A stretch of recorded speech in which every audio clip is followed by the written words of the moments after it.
Sa ngalan ng Ama, at ng Anak, at ng Espiritu Santo. Amen. O Jesus, sa pagkakasala ng tao, Ikaw ay sinugo ng Diyos Amang puspos ng awa at pagmamahal upang tubusin ang sangkatauhan sa pagkakalugmok sa kasalanan. Sinasamba at pinasasalamatan ka namin. Ngayong kami ay tigib ng hapis dito sa lupa, habang pinagninilayan ang mga sandaling ikaw ay nakahimlay sa iyong banal na libingan, at alang-alang sa paghihirap na iyong tiniis at sa mga biyayang tinamo mo para sa aming kaligtasan. Dumudulog kami sa iyo na ipagkaloob mo ang aming pinakamimiting grasya sa mga oras na ito.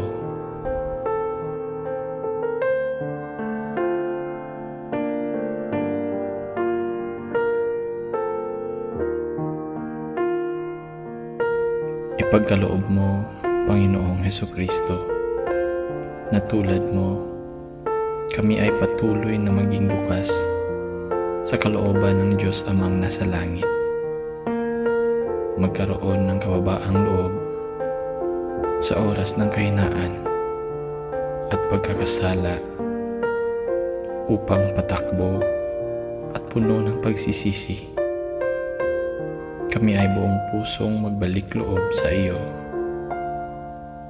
Mamuhay ng may di matitinag na pananampalataya at pag-asa, may pagmamahal at paghahangad na maglingkod at mag-alay ng sarili sa aming kapwa, gaya ng ginawa mo sa amin. Nagsusumamo kami, Panginoong Jesus, na nakahimlay sa banal na libingan, na sa pagsapit ng sandali ng katapusan ng aming buhay dito sa lupa, mata mo nawan namin sa langit mong tahanan ang bunga ng iyong ginawang pagliligtas,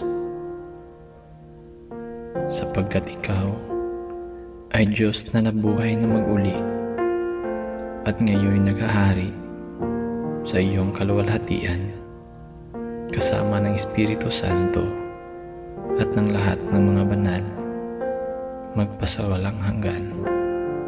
Amen. Ama namin, sumasalangit ka, sambahin ang ngalan mo, mapasa amin ang kaharian mo, sundin ang loob mo dito sa lupa para nang sa langit. Bigyan mo kami ngayon ng aming kakanin sa bawat araw, at patawarin mo ang aming mga sala tulad ng aming pagpapatawad sa nagkakasala sa amin. At huwag mo kaming ipahintulot sa tukso, at iadya mo kami sa lahat ng masama. Amen. Aba, Ginoong Maria, napupuno ka ng grasya, ang Panginoon ay sumasa iyo. Bukod kang pinagpala sa babaing lahat, at pinagpala naman ang iyong anak na si Jesus. Santa Maria, Ina ng Diyos, ipanalangin mo kaming makasalanan, ngayon at kung kami mamamatay. Amen. Sa ngalan ng Ama, at ng Anak, at ng Espiritu Santo. Amen.